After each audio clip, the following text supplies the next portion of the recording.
स्वागत है आप सभी लोगों का जय हो स्टडी पर चल रहे इस आंसर राइटिंग कोर्स की आज की इस कक्षा में। और जैसा कि ये आज का जो विषय था, वो विषय जो मैंने डाला था वो था कि कंटेंट यानी कि जो आपकी अंतर वस्तु होती है किसी प्रश्न को का उत्तर लिखते समय, वो बराबर समान होते हुए भी, अच्छी होते हुए भी, उसके बाद भी वो प्रश्न का उत्तर नहीं होती।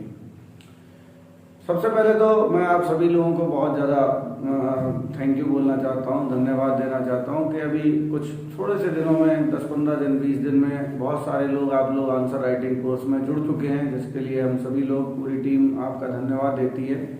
और जैसा कि मैंने आपसे कहा था पहले भी कि ये कोर्स आगे बढ़ता जाएगा और वीडियो के माध्यम से आपको हम आंसर राइटिंग के लिए प्रेरित करते रहेंगे और कुछ खास बातें आपको बताते भी रहेंगे बीच बीच में। जैसे आज के आंसर राइटिंग में बड़ी एक बारीक चीज़ मैं आपको बताने जा रहा हूँ कि जैसे आप नोट्स पढ़ते हैं या किसी बुक को पढ़ते हैं, जो भी आप रेफर करते हैं, तो प्रश्न के प्रारूप के अनुसार कुछ कंटेंट आपको पता होता है, वो कंटेंट आप उसमें डालते हैं, परंतु फिर भी जो एक कमी रह जाती है, वो कमी होती है आपका उत्तर जो होता है वो बन नहीं पाता।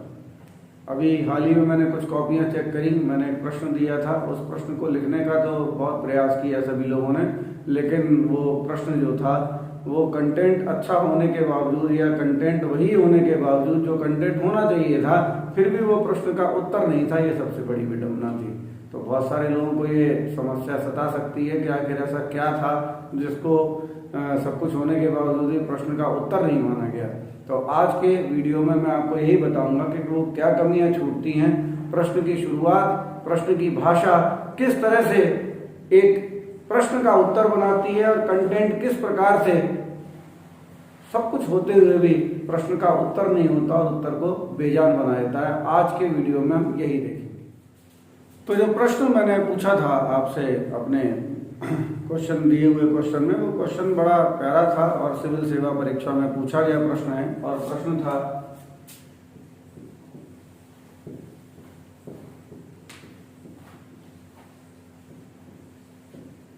The revolt of 1857 was the revolt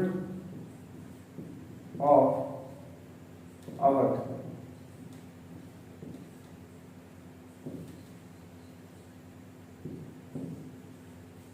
ये जो था हमारा प्रश्न था और साथ ही में मैंने कहा था कमेंट।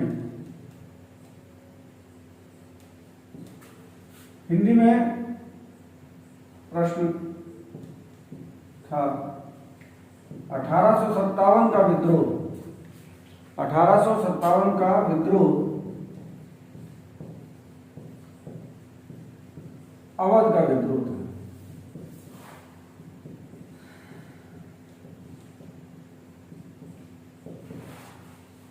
टिप्पणी कीजिए।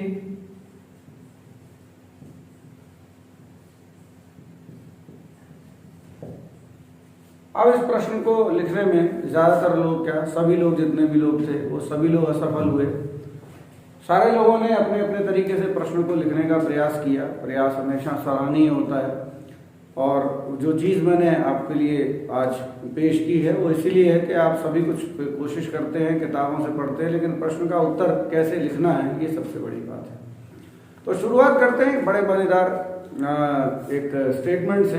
लॉर्ड डलहौजी का स्टेटमेंट है। ये ज़रूरी नहीं है कि आपको इसे प्रश्न में डालना है, अगर आप डाल सकते हो, याद रख सकते हो, किसी भी तरह से अपने आंसर को क्रिएटिव बना सकते हो, तो ये तो डेफिनेटली आपको एक हायर लेवल पर लेकर के जाता ही है। लेकिन अगर आप सुनते हो, दिमाग में रखते हो और आंसर कैसे लिखना है, एक एक लाइन प्रश्न को शुरू कैसे करना है, जैसे मेरे पिछले वीडियोस में भी था, मैंने आपको ये भी सिखाया था कि इंट्रोडक्शन को लिखना कैसे है, शुरू कैसे करना है, एंड कैसे करना है, फिर जो मुख्य भाग होता है प्रश्न का जिसको हम लोग बॉडी कहते हैं, वो कैसे लिखनी है, कंक्लूजन्स कैसे लिखने हैं। मैंने अपने पिछले वीडियोस में प्रश्नों के अनुसार सारी चीज़ें बताई हैं।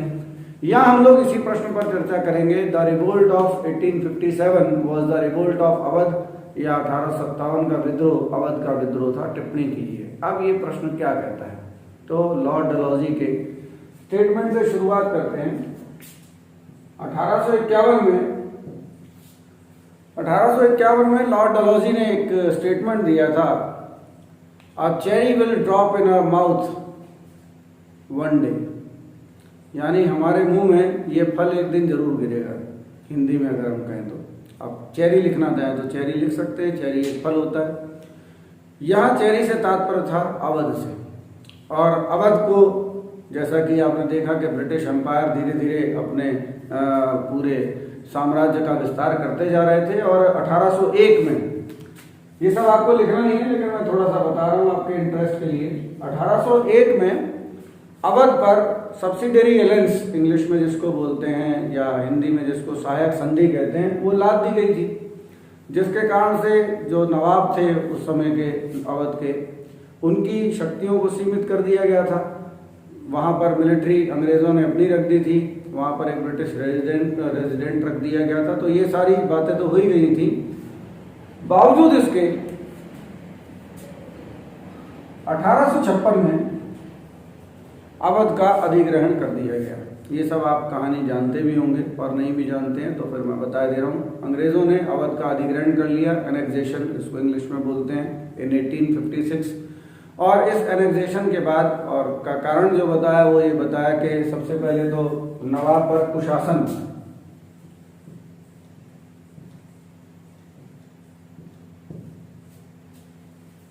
बैड गवर्नेंस का इल्ज़ाम लगाया गया। दूसरा ये भी कहा गया कि he was very unpopular among his people, वो बहुत कुख्यात थे अपने लोगों के बीच में। तो ये दोनों जो इल्ज़ाम लगाए गए थे नवाब के ऊपर, ये बड़े बेबुनियाद थे। बताया जाता है किस्सा कि जब नवाब को वहाँ से भेजा जा रहा था लखनऊ से, अवध की जो सेंटर था वो लखनऊ था, तो जब उनको भेजा जा रहा था तो जब वो कानपुर तक आए तो अवध लखनऊ की एक बहुत बड़ी मात्रा में जनता जो थी वो उनके पीछे आई थी। और एक गाना जो था वो गाए थे कि फिरंगी आए और सब ले गए, इस तरह से करके वहाँ की भाषा में, मतलब अंग्रेज आए, फिरंगी आए और सब ले गए। तो कहने का मतलब ये था कि किस तरह से बात कही जाती है कि it was the end of their day, वो जो था अवध के दिन का एक अंत था। अब बात अवध पर ही क्यों आ रही है, अब यहाँ से लिखने की बात शुरू होती है। देखिए क्या था कि 1856 तक, अब आप ध्यान से सुनिएगा क्यों शुरुआत कर रहे हैं, कहाँ से शुरुआत करेंगे। अब मैं आपको यहाँ से छोटी सी कहानी के बाद बताता हूँ कि अब उत्तर की शुरुआत कहाँ से होगी। तो अब हम बढ़ते हैं कि उत्तर की पहली लाइन हम कैसे शुरू करेंगे। तो जैसा कि अब लिखा हुआ है कि द रिवोल्ट ऑफ 1857, तो हम लोग कहेंगे कि 1856 तक जो बड़ी बड़ी रियासतें थी जिसमें अवध भी शामिल था, उसको अंग्रेज़ों ने हड़प लिया था अपनी हड़प नीति के तहत। परंतु जिस प्रकार का विरोध और विद्रोह अवध से अंग्रेज़ों को मिला देखने को, या जिस प्रकार के विद्रोह का सामना अंग्रेज़ों को अवध से करना पड़ा, ऐसा और किसी अन्य रियासत से नहीं करना पड़ा, ये सबसे बड़ी खास बात थी। तो यहीं से हम देखेंगे। तो पहला जो पॉइंट लिखेंगे और इसको हम निम्न चरणों में या निम्न तरीके से समझ सकते हैं कि ये विरोध या विद्रोह किन किन रूपों में हमको देखने को मिला। तो पहली बात, तो जो पहली बात जो आप लिखेंगे उसको अब देखते चलते हैं हम लोग, एक एक से बारी बारी से बात को समझेंगे। तो इसको बहुत बिंदुवार ढंग से अब मैं बताऊंगा, तो इस तरह से इसको ऐसे समझ सकते हैं। तो पहली बात जो थी, पहला जो इसका बिंदु है वो जो है बड़ा भावात्मक पक्ष है, इमोशनल। मैं जब भी आपको आंसर राइटिंग की क्लास में आया हूँगा तो मैंने आपको बहुत अलग और बड़ी अच्छी चीज़ बताई होंगी जो आपने नॉर्मल बुक्स में, और मैं ये बात बताता भी हूँ कि आपके लिए सब सोर्सेज ओपन है, आप देखिए। लेकिन आपको जो तरीका यहाँ आंसर लिखने का मिलेगा वो कहीं और नहीं मिलेगा, और इट विल मेक हैप्पी, जो भी आपकी कॉपी चेक करेगा वो बड़ा प्रसन्न हो जाएगा। तो इमोशनल बात जो सबसे बड़ी थी वो क्या थी कि एक बात कही जाती है, किताब में लिखी हुई है, वो बात जो है क्या नाम से आपको जानना बहुत ज़रूरी है इसके लिए, कि शरीर से जान निकल गई थी। बस यूँ समझ लीजिए, अवध के विषय में कहा जाता है कि शरीर से जान निकल गई थी, the life was gone out of the body, यूँ कहा जाता है। तो मतलब नवाब के साथ अवध की जनता की जो फीलिंग थी वो इमोशनली इतनी ज़्यादा जुड़ी हुई थी कि ऐसा लगने लगा था पूरे अवध को, खासतौर से लखनऊ जहाँ नवाब रहते थे, कि अब लखनऊ में कुछ बचा ही नहीं है शायद उनके लिए। अंग्रेज़ लोग आ गए थे तो लोगों को लगता था कि अब उनका जीवन खत्म हो गया और बहुत डिप्रेशन उनके बीच में आ गया था। तो ये एक इमोशनल कारण था जो लोगों के अंदर एक अकुलाहट पैदा कर रहा था कि उनके साथ बहुत गलत हुआ, लोग टूट गए थे नवाब के जाने के बाद। तो ये आप उसमें ऐड कर सकते हैं। तो ये एक भावनात्मक कारण था कि भावनात्मक लगाव जो था। ऐसे उत्तर कम लिखने को और देखने को मिलते हैं, लेकिन जब देखने को मिलते हैं तो बड़े अद्वितीय होते हैं। इसलिए कोशिश कीजिए आप जो भी प्रश्न अपना बहुत अच्छा लोगों से अलग हट करके बना सके उसको लीजिए, जरूर कंसीडर किया जाएगा एग्जामिनर के द्वारा। और ऐसा भी नहीं है कि ये बुक्स में ना लिखा हो, लिखा होता है, हमारी नज़र नहीं पड़ती है उनके ऊपर। मैं थोड़ा सा दूसरी तरीके से प्रस्तुति करता हूँ और ख़ास बात ये होती है कि जब कोई चीज़ डिफरेंटली होती है, डिफरेंट तरीके से परोसी जाती है, तो आप टॉपर लेवल पर जाते हो। नहीं तो सारे आंसर एक ही जैसे होते हैं तो बोरियत होने लगती है चेक करने वाले को, वही पॉइंट्स बार बार मिल रहे हैं, तो मार्क्स जो है वो एवरेज मिलने लगते हैं आपको एक जैसे आंसर पर। तो पहली बात तो ये थी। अब ये तो एक बात थी कि लोग इमोशनली टूट गए थे। अब दूसरा क्या था? दूसरा जो था, it was a material loss.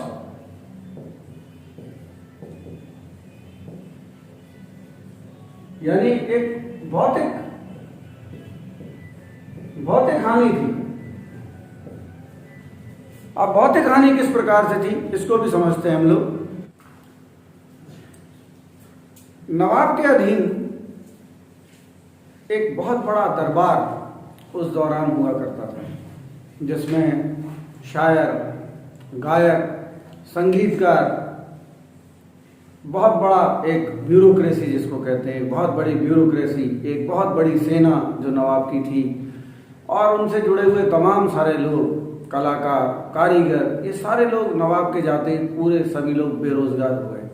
तो जब जाहिर सी बात है कि बेरोजगारी जब बढ़ेगी तो जाहिर सी बात है कि एक और दूसरा, तो पहले तो एक इमोशनल लॉस तो था ही उनके लिए, दूसरा एक मटेरियल लॉस भी था, because they have lost their livelihood. उन्होंने अपनी आजीविका जो थी वो खो दी थी कहीं ना कहीं। तो ये भी एक बहुत बड़ा कारण था कि उनको लगा कि इतनी बड़ी और इतनी, आप समझिए कि एक कल्चर है, अवध का एक कल्चर है, आज भी वो कल्चर है, तो उस कल्चर को कितना बड़ा उस समय ठेस पहुंची थी। और साथ ही साथ सिर्फ इमोशनल नहीं थी, वो मटेरियल लॉस भी था, क्योंकि लोगों ने अपने रोजगार खो दिए थे। ये रोजगार खोने के कारण बहुत सारे लोग बेरोजगार हो गए और ये विरोध की जो भावना थी उसने और प्रबल रूप लिया। अब तीसरी बात समझते हैं।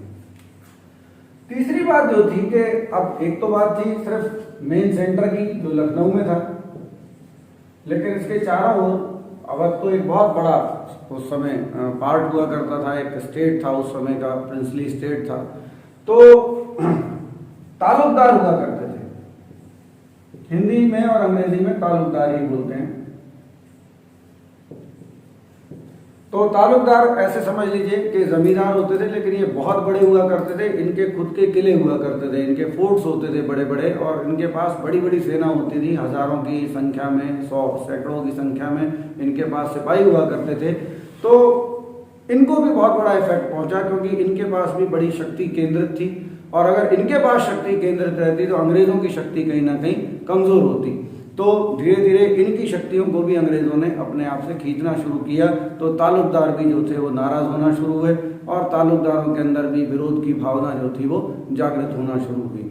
अब तालुकदारों के नीचे जो व्यक्ति जुड़े हुए थे, इनकी भी एक बड़ी सेना थी, जैसे मैंने आपको बताया। तो इनकी शक्ति का ह्रास हुआ, इनके सम्मान का भी ह्रास हुआ। तीसरी चीज जो इनके नीचे जो लोग जुड़े हुए थे वो लोग थे किसान, यानी पीजेंट्स जिसको हम लोग बोलते हैं। तो जहां अंग्रेजी का शब्द है वहां तो मैं बता रहा हूं। अब इनके नीचे किसान जुड़े हुए थे। अंग्रेजों को लगता था जो ये व्यवस्था चली आ रही थी लगान वसूली की, जो नवाब तक पहुंचता था लगान, तालुकदार उसको इकट्ठा करते थे, ये सब जो पहुंचता था ये थोड़ी सी खराब थी, और हम अगर वसूल करेंगे तो डायरेक्ट किसान से संबंध रखेंगे, और किसान से जो हमको रेवेन्यू आएगा वो काफी ज्यादा मात्रा में मिलेगा, इसलिए तालुकदारों को बीच में से हटा देते हैं। लेकिन अब किसान का भी दो कारण था। एक तो किसान तालुकदार के अधीन अपने आप को सुरक्षित महसूस करते थे, और ऐसी सुरक्षा उनको अंग्रेजों के अधीन नहीं लग रही थी। दूसरी बात, अंग्रेजों ने जो आकलन लगाया था उससे का उल्टा प्रभाव हुआ, और अंग्रेज हमेशा जो लैंड सेटलमेंट था उसको लेकर के उनके अनुमान हमेशा खराब ही रहे, चाहे स्थायी बंदोबस्त हो या कोई और हो, अनुमान ज़्यादा होता था। तो धीरे धीरे होता क्या था कि किसान गरीब होता चला गया, किसान पर रेवेन्यू यानी कि जो आपका लगान था उसका भार बढ़ता चला गया, तो किसान भी कहीं ना कहीं जा करके इनसे इफेक्ट हुए। धीरे धीरे किसान गरीब होने लगे, तो उनको भी लगा कि अंग्रेजों की जो ये व्यवस्था है ये हमारे अनुकूल नहीं है, इससे बेहतर तो वो तालुकदार और वो जो नवाब थे वही लोग थे जहां हम लोग सुखी थे। तो यहाँ धीरे धीरे तालुकदारों से बढ़ करके ये जो असंतोष था, ये जो गुस्सा था, ये एंगर था, ये धीरे धीरे एक से लेकर नीचे तक बिल्कुल एक गांव तक पहुंचता चला गया। तो एक लखनऊ के केंद्र से लेकर के गांव तक लोगों के मन में एक विद्रोह की, एक विरोध की भावना जो थी वो प्रबल होती चली गई। तो ये सबसे खास बात थी। इसके आगे फिर और बताते हैं कि कौन सी वो उस पॉइंट पर पहुंचेंगे जहां पर और खास बातें आपको देखने के लिए मिलती हैं। अब आएंगे हम अपने प्रमुख बात पर, जहां से लोग अक्सर अपना म्यूटिनी को शुरुआत करते हैं। यही इस आंसर राइटिंग की क्लास की खास बात है कि बिल्कुल आपको एक अलग ढंग जो है उत्तर लिखने का मिलेगा। चलिए देखते हैं अगला वाला पॉइंट। अब आते हैं हम अपने खास बिंदु पर जिससे हम लोग अक्सर शुरुआत करते हैं। जैसे तात्कालिक कारण लोग कहते हैं सिपाही म्यूटिनी, सिपाही विद्रोह जिसकी हम लोग बात करते हैं। तो अब आते हैं सिपाही वाले कारण का। तो अब लेकिन हम इसको लाएंगे लास्ट में, इस वाले आंसर में हम इसको लास्ट में लाएंगे। अब सबसे बड़ी बात क्या थी कि हमने जैसे देखा कि 1857 के विद्रोह की शुरुआत कहां से होती है? बंगाल से, मंगल पांडे के विद्रोह से। ये याद होगा ना आपको। तो सिपाही जो थे वो कहाँ होता है विद्रोह होता है? वहां बंगाल में सबसे पहले। फिर उसके बाद मेरठ में सिपाही लोग विद्रोह करते हैं। इस तरह से हम लोग मेरठ इसकी शुरुआत मानते हैं हम लोग।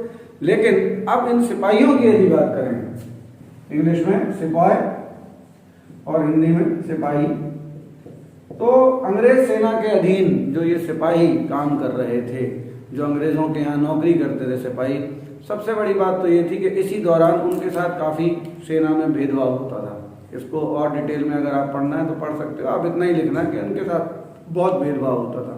दूसरी बात, खास बात ये थी कि बंगाल की जो रेजिमेंट थी, उस बंगाल रेजिमेंट को कहा जाता था कि ये जो थी बंगाल रेजिमेंट जो थी वो अवध की एक नर्सरी थी, यानी कि अवध से सिपाही जो थे वहां पर भर्ती होते थे। जाहिर सी बात है, जब सारे सिपाही, ज्यादातर सिपाही जो थे वो कहां से आए थे? अवध से। अब अवध के यदि किसी घर में कुछ दिक्कत होती थी, चाहे वो एक छोटे किसान को हो या उससे बड़े किसी व्यक्ति को हो, किसी भी जगह पर यदि कुछ होता था तो अपने जगह से जुड़े होने के कारण ये भी एक दर्द था सिपाही को कि मेरे साथ जो मेरे घर वाले हैं, जहाँ का मैं हूँ, वहाँ कुछ अच्छा नहीं हो रहा है। तो ये भावना उनके अंदर बलवती हो रही थी। और इस भावना को जो तात्कालिक कारण दिया वो, जैसा कि आप जानते हो, चर्बी वाले कारतूस, और सिपाही म्यूटिनी ने अपना वो लिया, विद्रोह ने स्वरूप, और फिर वो धीरे धीरे फैलता चला गया। तो अब हम आते हैं मूल मुद्दे पर कि उन्होंने जो प्रश्न पूछा है उसका आपको कंटेंट मैंने दिया। ऐसा कंटेंट आपका नहीं था इतना खूबसूरत, मैंने आपको एक बड़ा प्यारा कंटेंट दिया। अब आते हैं प्रश्न के मूल उत्तर पर। तो ये बातें आप बताएं कि ये सब चीजें अवध से जुड़ करके हैं। अब चूंकि अवध से जुड़ करके आई तो हम देखते हैं कि अवध से जो विद्रोह हुआ उसका स्वरूप जो है काफी विशाल था, क्योंकि उसके जो विस्तार था उसके काफी सारा, वो अवध का बहुत बड़ा था, क्योंकि सिपाही अवध के थे। ये सारी बातें मैंने आपको बताई, ये सब लिखेंगे।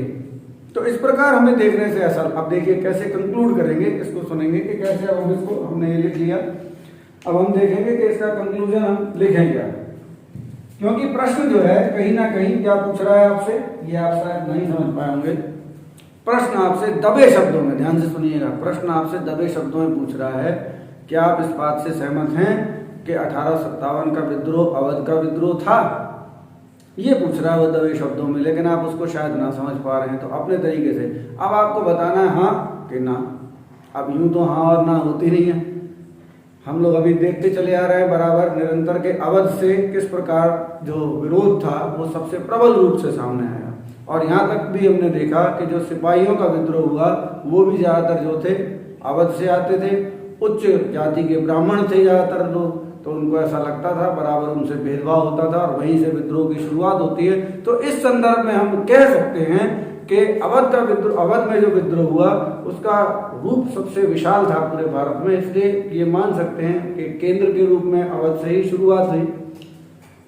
ये मान सकते हैं कि सिपाही और बहुत सारे लोग जो थे वो अवध में थे बेशक, लेकिन अब फिर एक छोटा सा चेक मारेंगे तो यहाँ से ये सारी बातें जो थी वो आप लिखेंगे, इसके बाद लिखेंगे। लेकिन इसके बावजूद इसके जो अंग्रेजों के प्रति असंतोष था वो और भी ज्यादा व्यापक था, इसलिए आप देखते हैं कि विद्रोह का विस्तार न केवल अवध में हुआ बल्कि और बहुत सारे क्षेत्रों में हुआ, जैसे झांसी, जैसे आरा बलिया, तो आपने देखा होगा, कुंवर सिंह के बारे में सुना है, और जितने भी उदाहरण आप देख सकते हो उन सारों के बारे में आप बता सकते हो।